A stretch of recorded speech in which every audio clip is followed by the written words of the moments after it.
Good evening everyone. जैसा कि पत्रकारिता के पत्र आलेखन के पहले प्रारूप को हम पढ़ते समय हमने ये देखा कि सबसे पहला लेटर हमने जो पढ़ा है उसका नाम है शासकीय पत्र। और शासकीय पत्र जिसे हम ये देख रहे थे कि उसे सरकारी पत्र भी कहते हैं। और उसे पढ़ते हुए हमने कुछ बिंदुओं पर ध्यान दिया था कि पत्र क्या होता है और पत्र का प्रारूप क्या होता है। आज के इस पत्र लेखन के सेशन में पार्ट 2 में सरकारी पत्र के पार्ट 2 में हम ये क्या देखेंगे उस पर तो हम बात करेंगे।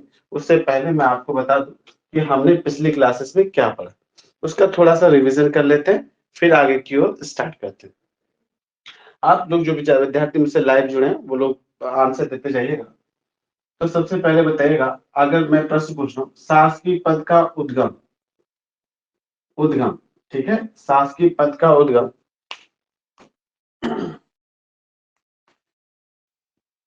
पद से होता है या व्यक्ति से होता है? जल्दी से बताइएगा, एक या दो, जल्दी से बताइए। शासकीय पद का उद्गम व्यक्ति से होता है कि पद से होता है? ठीक है, तो आप कहेंगे सर पद से होता है। ध्यान दीजिएगा, जहां से पत्र का उद्गम होता है उसे हम प्रेषक कहते हैं। प्रेषक मतलब भेजने वाला।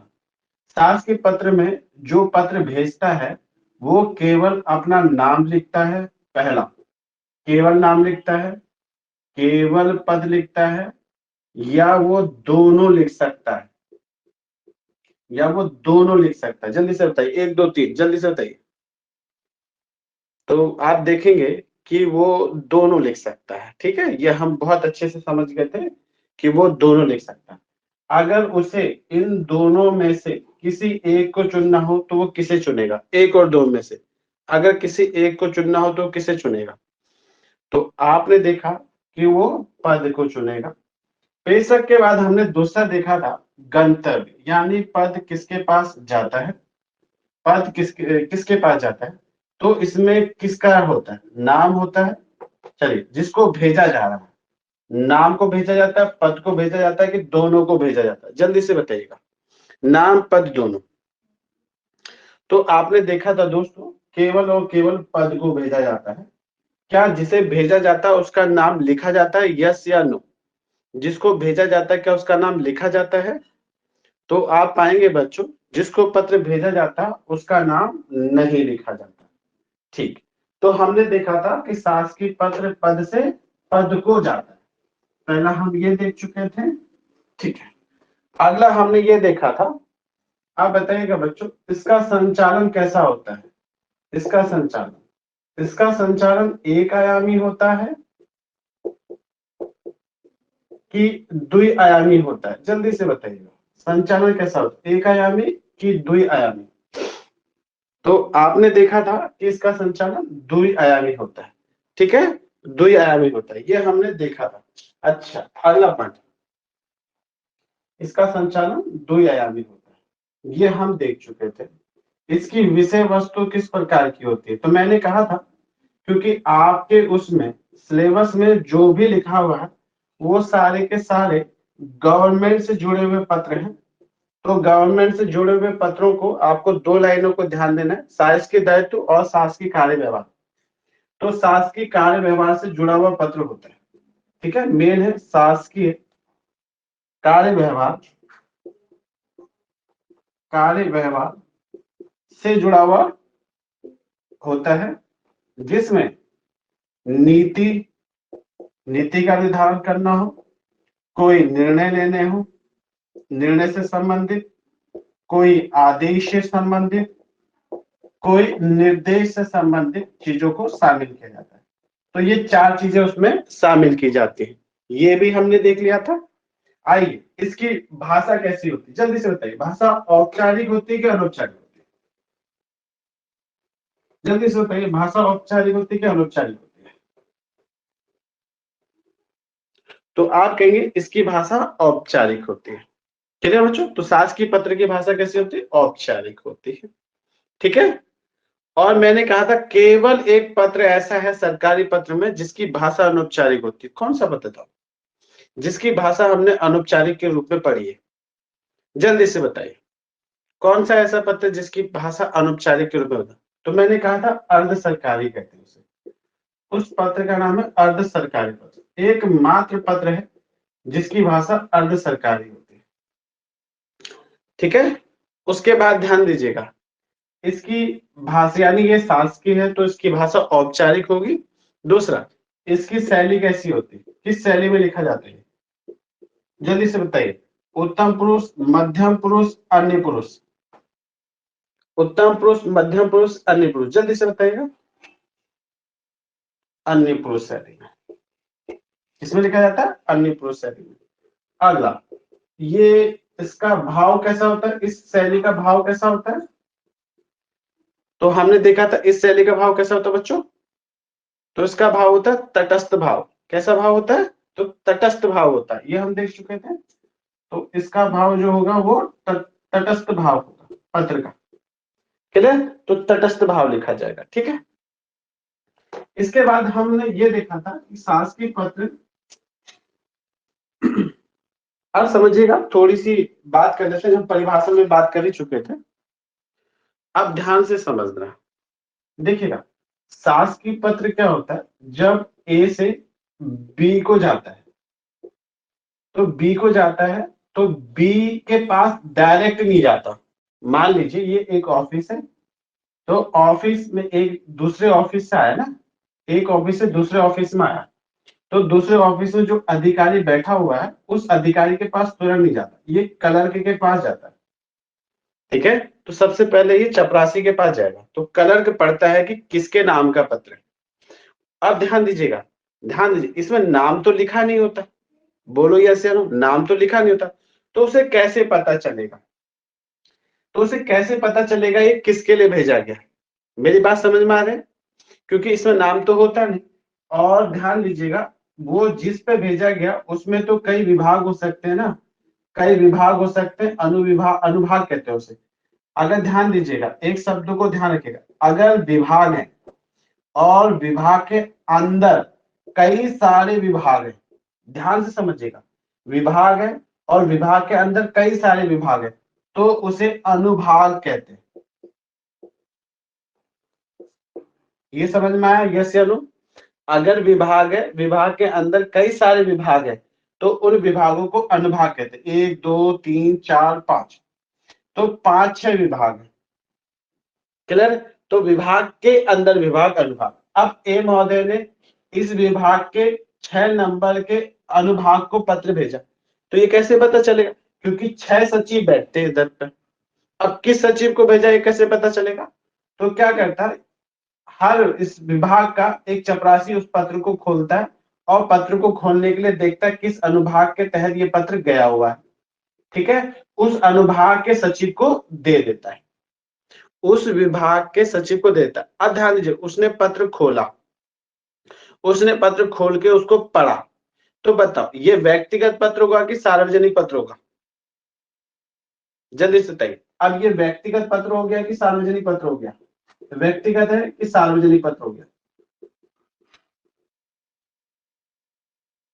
तो ये कैसा पत्र हो गया बच्चों, ये सार्वजनिक पत्र हो गया, ठीक है। व्यक्तिगत का मतलब होता है पर्सनल, तो ये पर्सनल नहीं हो गया, ये पब्लिक हो गया, सार्वजनिक पत्र है, ठीक है। तो ध्यान दीजिएगा, शासकीय पत्र कैसा पत्र होता है, ये सार्वजनिक पत्र होता है, ना कि आपका व्यक्तिगत पत्र। ये कंफर्म हुआ, ये कंफर्म हुआ,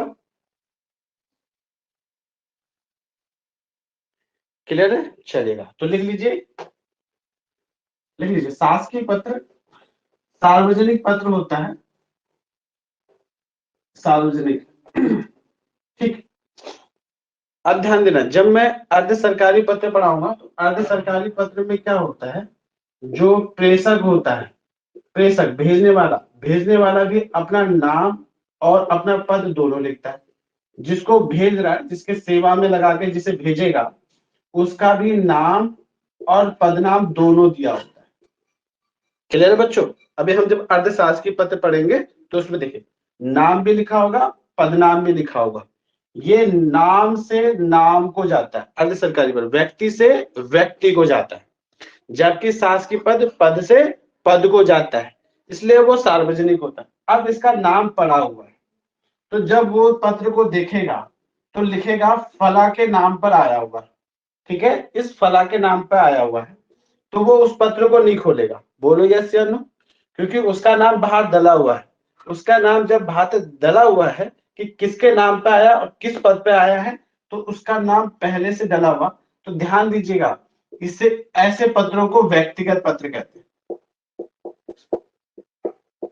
व्यक्तिगत पत्र कहते हैं, ठीक है। तो ये व्यक्तिगत पत्र होता है, क्लियर। यानी व्यक्तिगत पत्र इसलिए लिखा जाता है कि वो चाहता है कि मैं जिसे भेज रहा हूं केवल और केवल वही पढ़े, दूसरा उसे पढ़ना नहीं है, तो दूसरा उसे कोई ना पढ़े।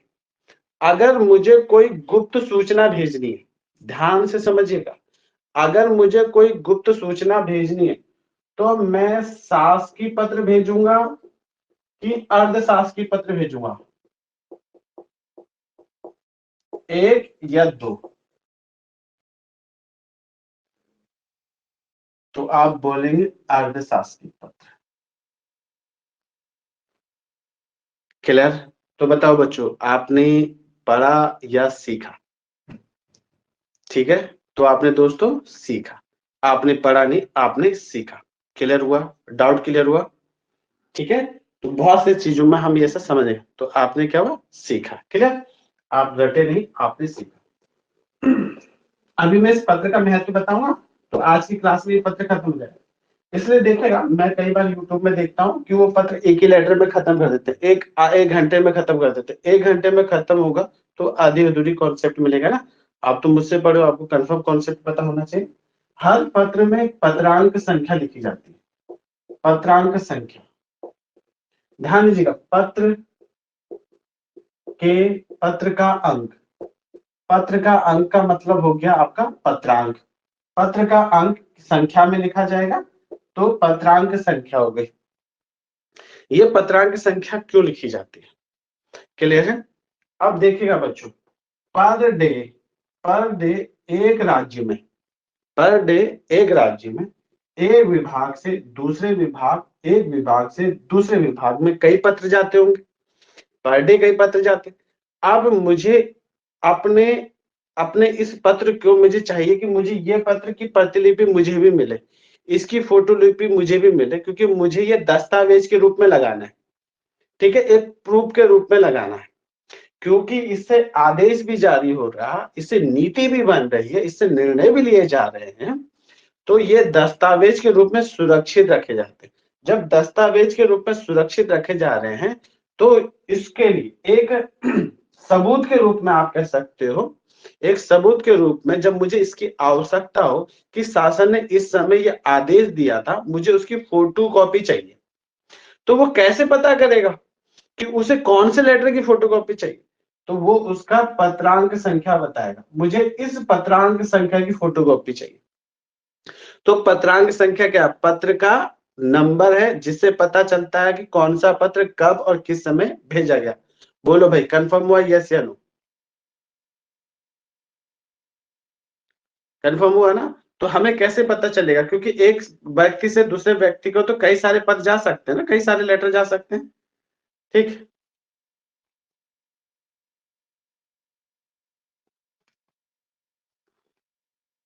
ये देखिएगा, यहाँ पे पत्रांक संख्या ऊपर लिखा हुआ आपको दिख रहा होगा, यहाँ पे, तो यहाँ पे पत्रांक संख्या लिखी जाएगी, ठीक है।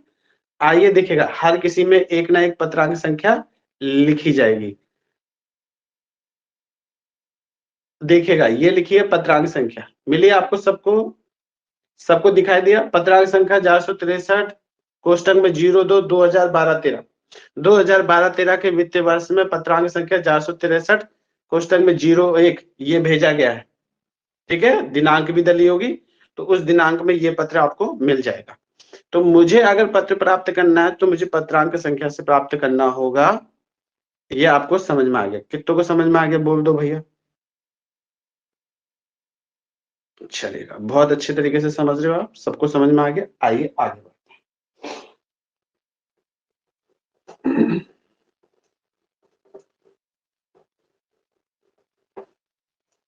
चलिए, हेडिंग डालिए शासकीय पत्र का महत्व। इसके बाद प्रारूप पे बात करेंगे। जल्दी से करो, प्रारूप तो बहुत इजी है क्योंकि वो तो आपको समझना है। शासकीय पत्र का महत्व,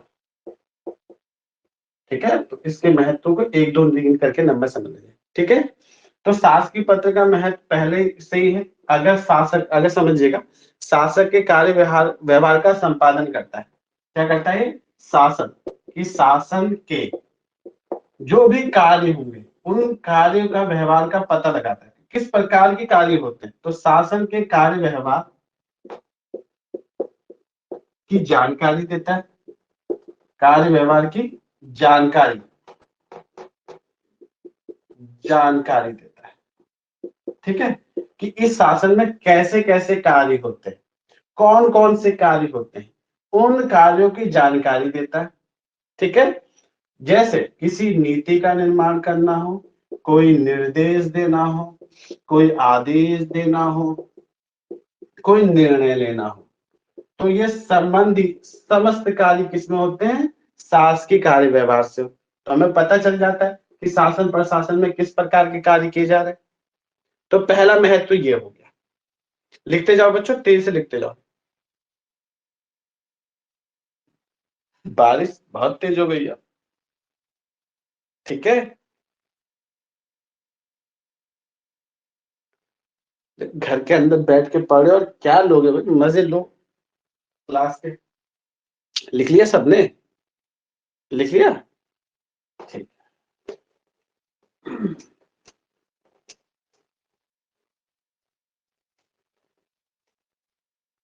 आइए दूसरा समझते हैं बच्चों। इसमें दूसरा क्या इंपॉर्टेंट है?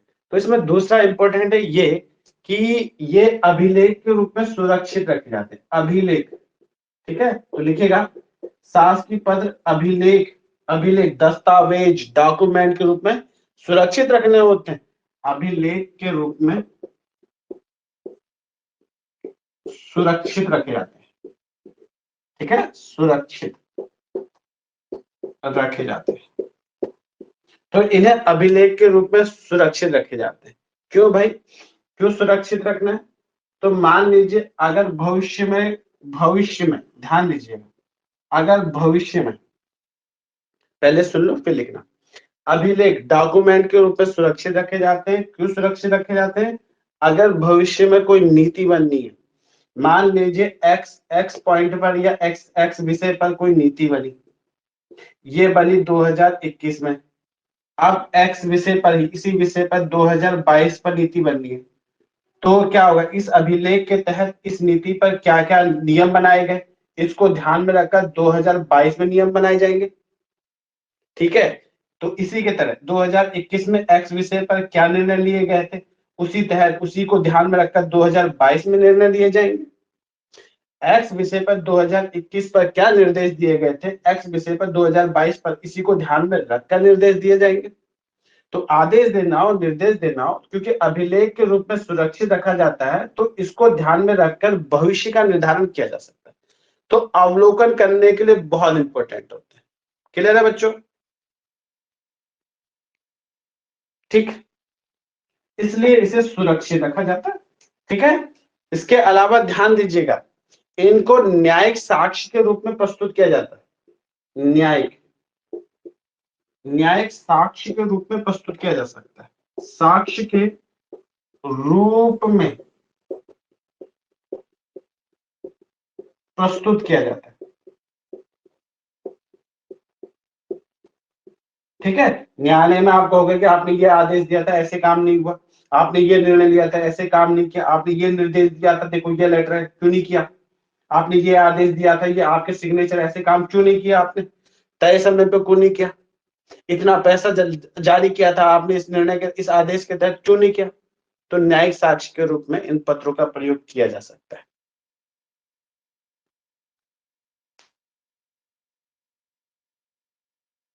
ठीक। समझ में आ गया सबको? तो ये लेटर के ये महत्व है, ये इंपॉर्टेंस है, इनको ध्यान में रखिएगा बच्चों, ठीक है। तो अतीत का अवलोकन किया जा सकता है।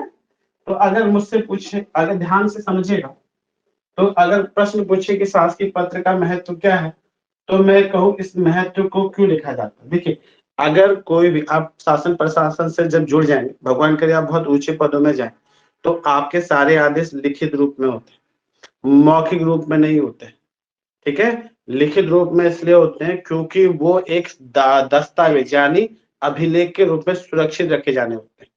मान लीजिए एक्स ने वाई से कहा कि मैं आपको आदेश देता हूं कि फला फला ये स्थल को, ये घर को तोड़ दो, मौखिक रूप से फोन में कह दिया, एक्स ने वाई को कह दिया। ठीक है, एक्स ऊंचा पद है, ऊंचा पद है, डीएम साहब ने एसडीएम से कह दिया कि ये जो फला फला घर है इसे तोड़ दो, फोन में कह दिया। अब वाई साहब इसे तोड़ा है। ठीक है, अब तोड़ के तो आगे पता चला, जब एसडीएम साहब ने ये घर तोड़ दिया तो पता चला कि ये घर जो कानूनी रूप से सही जगह बना हुआ था, कोई दिक्कत नहीं थी इस घर में। ठीक है, किसी ने ऊपर से डीएम साहब को पैसे दिए थे कि ये घर तुड़वा दीजिए, हमारे जो है मेन काम इससे रुका हुआ है, हमारे लिए थोड़ा सा सही हो जाएगा, तो डीएम साहब ने एसडीएम को आदेश दिए, तोड़ दिया। अब बताइए नपेगा कौन, डीएम के एसडीएम? एसडीएम तो तुरंत तुरंत मुकर जाएगा ना, डीएम कहेगा मैंने तो कहा ही नहीं, बताइए प्रूफ दिखाइए, प्रूफ दिखाओ, हमने कहा है कि नहीं कहा। तो दस्तावेज, तो डीएम एसडीएम का आदेश होगा तो वो कहेगा देखिए साहब डीएम का आदेश है, मैं थोड़ी तोड़ा, डीएम साहब का आदेश है, डीएम साहब ने आदेश दिया, ये तो टूट के रहेगा, आदेश आया साहब डीएम साहब का आदेश लिखित रूप में। तो डी ऐसे क्या होता है, तो ऐसे क्या होता है कि इस तरीके से शासन प्रशासन से जुड़े हुए व्यक्तियों की जवाबदेही भी सुनिश्चित होती है। तो एक पॉइंट और लिखिएगा, लिखिएगा इन पत्रों से, देखिएगा इन पत्रों से शासन प्रशासन से जुड़े व्यक्तियों की जवाबदेही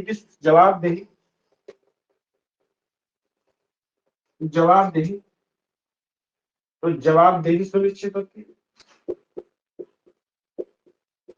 जवाबदेही और पारदर्शिता सुनिश्चित होती है। तो पारदर्शिता भी आती है,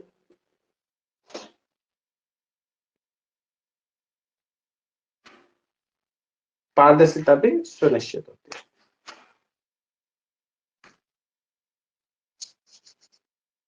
ठीक, तो मेरा मोटा मोटा काम समाप्त हो गया बच्चों। अब मैं आपको एक लेटर दिखा रहा हूं, उस लेटर को बहुत ध्यान से देखिएगा, सारे क्वेश्चन ऐसे ही मिलेंगे आपको, आइए समझिएगा। तो सबसे पहले आपको एक लेटर देखना है, कहाँ गया भैया पत्र, आइए ध्यान से देखिएगा। चलिए पहले मैं बता देता हूँ, ठीक है, एक चीज और बता देता हूँ, याद आ गया मुझे। आइए अब लेटर का प्रारूप समझते हैं, प्रारूप क्या होता है, लिखेगा शासकीय पत्र का प्रारूप, प्रारूप अंग्रेजी में ड्राफ्ट कहते हैं। मान लीजिए ये एक पेज है, ठीक है,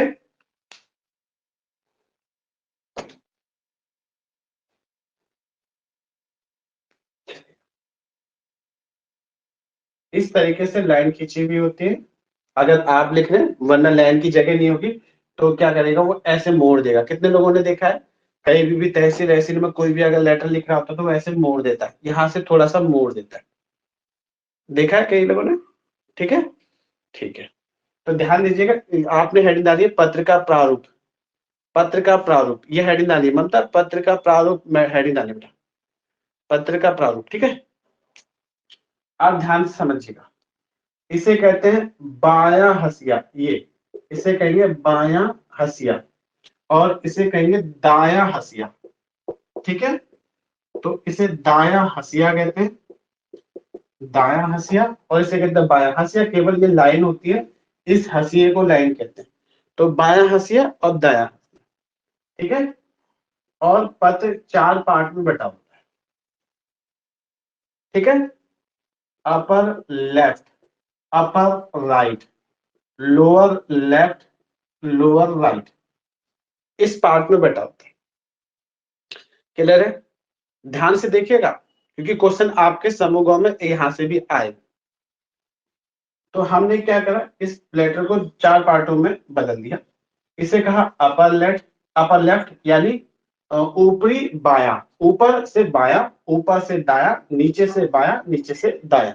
क्लियर हो गया, ऊपर से बाया, ऊपर से दाया, नीचे से बाया, और नीचे से दाया। क्लियर है? अब ध्यान दीजिएगा, अगर वो पूछे भेजने वाले प्रेषक का नाम, ठीक है, शासकीय पत्र में या सरकारी पत्र में भेजने वाले प्रेषक का नाम होता है, तो आप कहेंगे ऊपर से बाया। जहां होगा वहां बता देना, ठीक है, जहां होगा वहां बता देना। वो पूछेगा शासकीय पत्र में जिसे पत्र भेजा जा रहा है उसका नाम, तो आप बोल जहां डला होगा वहां बता देना। दिनांक कहाँ डलती है वो बता देना, पता कहाँ डलता है वो बता देना। ठीक है, तो आपको ध्यान में रखना है इन 4 पार्ट्स को, फिर समझ लीजिए। अगर वो पूछे प्रेषक का नाम, भेजने वाला अपना नाम कहाँ लिखता है, तो ऊपर से बाया ऐसे करके अगर लिखता है तो वैसे ऊपर से बाया ही होता है हमेशा। जिसे भेजा जाता है उसका नाम पे कहाँ होता है, ठीक है, दिनांक कहाँ डलती है, पता कहाँ पे डलता है। क्लियर? ये 3 से 4 पॉइंट बहुत इंपॉर्टेंट है, उसको ध्यान में रख के आपको क्वेश्चन के उत्तर देने। ये समझ में आया? यस या नो?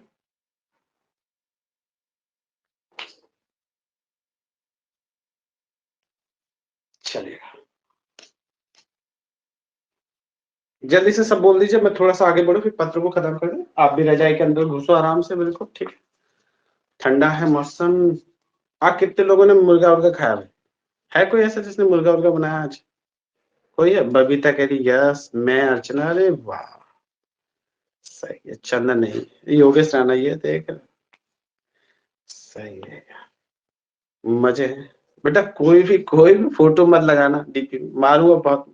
खाली ऐसा नहीं कि हमारे मुंह में पानी है, पाप लगेगा तुम सबको। कोई नहीं लगाना डीपी में, ठीक है? तो कोई भी नहीं लगाएगा। आइए इस पत्र को देखिए, अब ध्यान से देखिएगा। पहले मैं ड्राफ्ट समझा देता हूँ। ये पत्र का ड्राफ्ट है बच्चों, ध्यान से देखिए इस पत्र का ड्राफ्ट। ये शासकीय पत्र का ड्राफ्ट है। आप इसका स्क्रीनशॉट ले लीजिए। स्क्रीनशॉट लो, इसको कॉपी में बनाओगे, इसे कॉपी में बनाओगे, अपनी अपनी कॉपी में बना लेना, ठीक है? बोलो यस या नो, बना लोगे कि नहीं बना लोगे? ठीक है, बिल्कुल ध्यान रखना, अभी मैं समझाऊंगा कैसे बनेगा, ठीक है? कैसे बनेगा इसको ध्यान रखिएगा।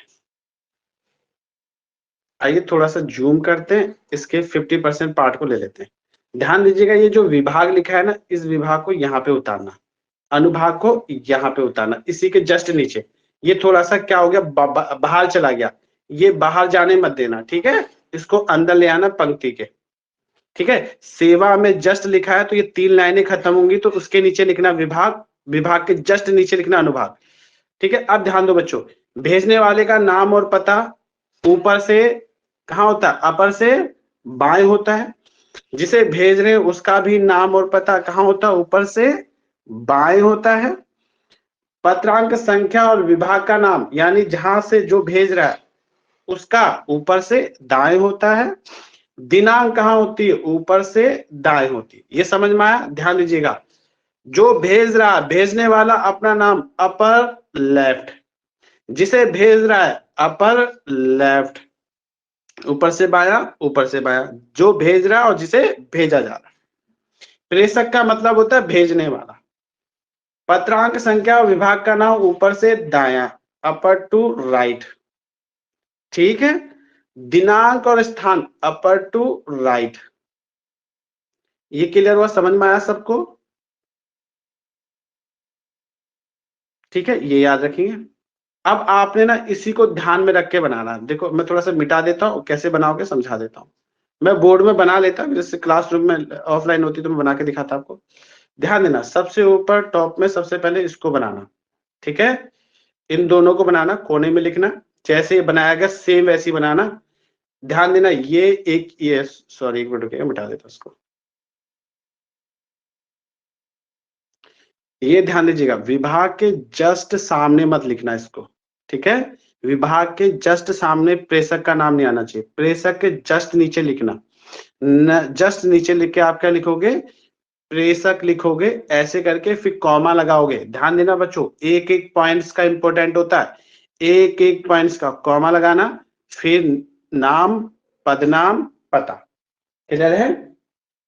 ये आप लिख देंगे। उसके बाद सेवा में, सेवा में इसका नाम नहीं लिखा जाएगा, याद रखिएगा, पदनाम पता।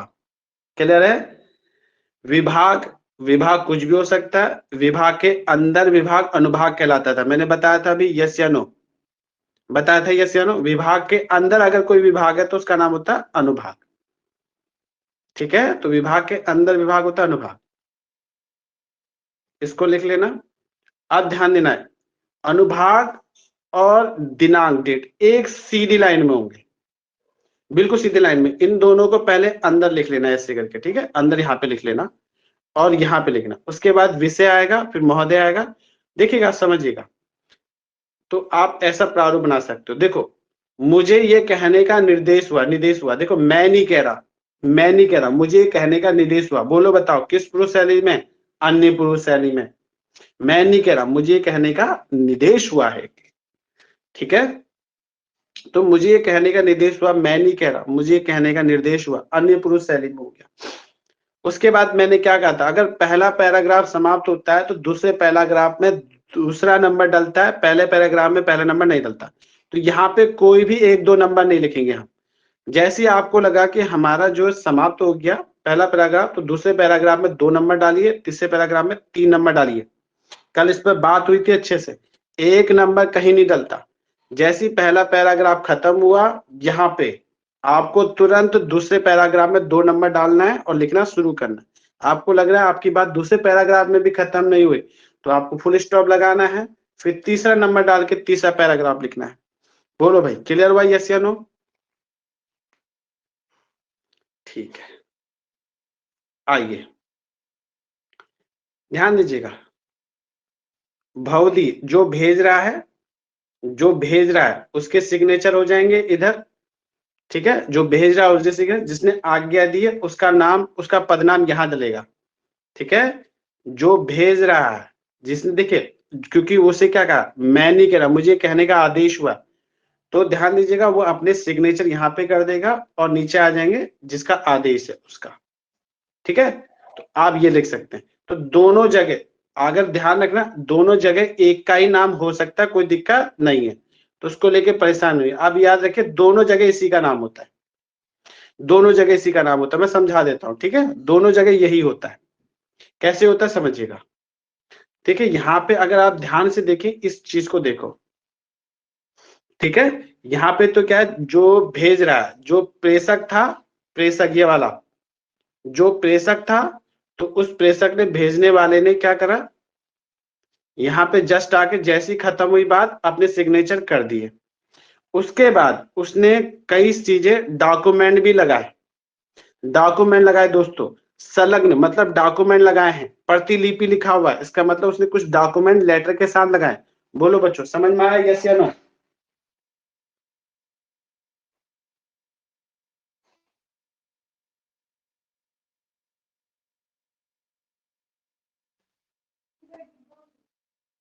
मैं दिखाई दे रहा आपको?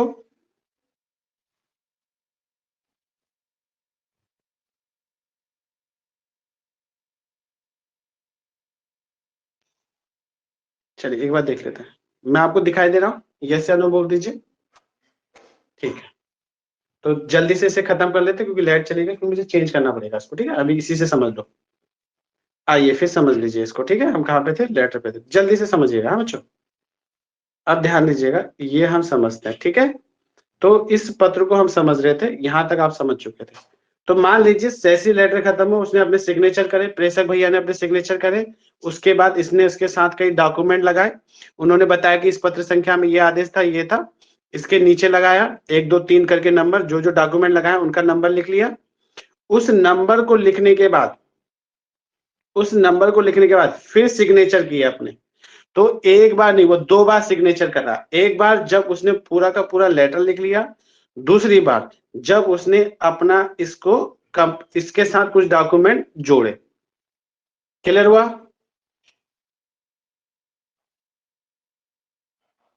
ठीक, तो 2 चीजें क्लियर करी। आइए थोड़ा सा देख लीजिए, इधर को देखिएगा बच्चों, ये लेटर है। ठीक है, ये लेटर है, ये मैं पूरा भेज दूंगा, आप केवल ऐसे लिखने की कोशिश कीजिएगा। ठीक है, ऐसे लिखने की कोशिश कीजिएगा। विषय लिखा हुआ देखिए, वित्त विभाग ये लिखा हुआ है।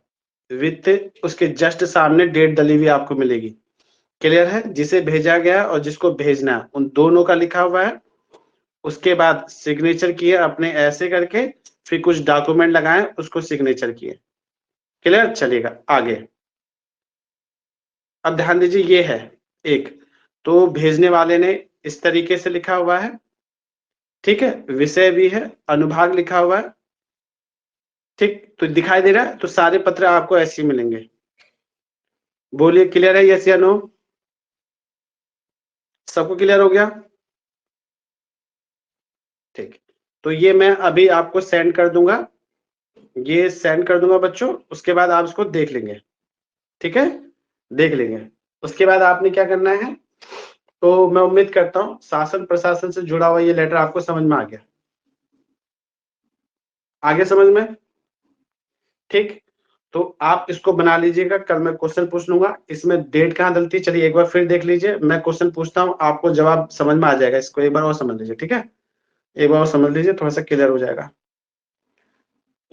आइए इसको समझ लेगा। प्रेषक का नाम होता है, आप कहेंगे ऊपर से बायां, जिसे भेजा जाता है उसका नाम और पता होता है ऊपर से बायां, दिनांक डलती है ऊपर से दायां, ठीक है, ऊपर से दायां, ये याद रखिएगा, ठीक है, ऊपर से दायां दे डलती है, ये याद रखिएगा। क्लियर? ये तो सब ऊपर है, सब ऊपर है, ठीक है। भेजने वाला अपना नाम और हस्ताक्षर करता है, आप कहेंगे नीचे से दायां, ठीक है, तो नीचे से दायां। उसके अलावा पत्र से संबंधित जो भी और चीजें हैं वो मैंने इसमें लिखा दी। चलिए बच्चों, आज का लेटर आपका ये हो गया है, मैं उम्मीद करता हूँ आपको अच्छे से समझ में आया। बोलिए भाई, समझ में आ गया सबको? कोई कंफ्यूजन तो नहीं है? ठीक है, इसको बना लीजिएगा, मैं इसको भेज दूंगा अभी, ठीक है। तो चलिए बच्चों, आज की क्लास यही समाप्त होती है। नमस्कार।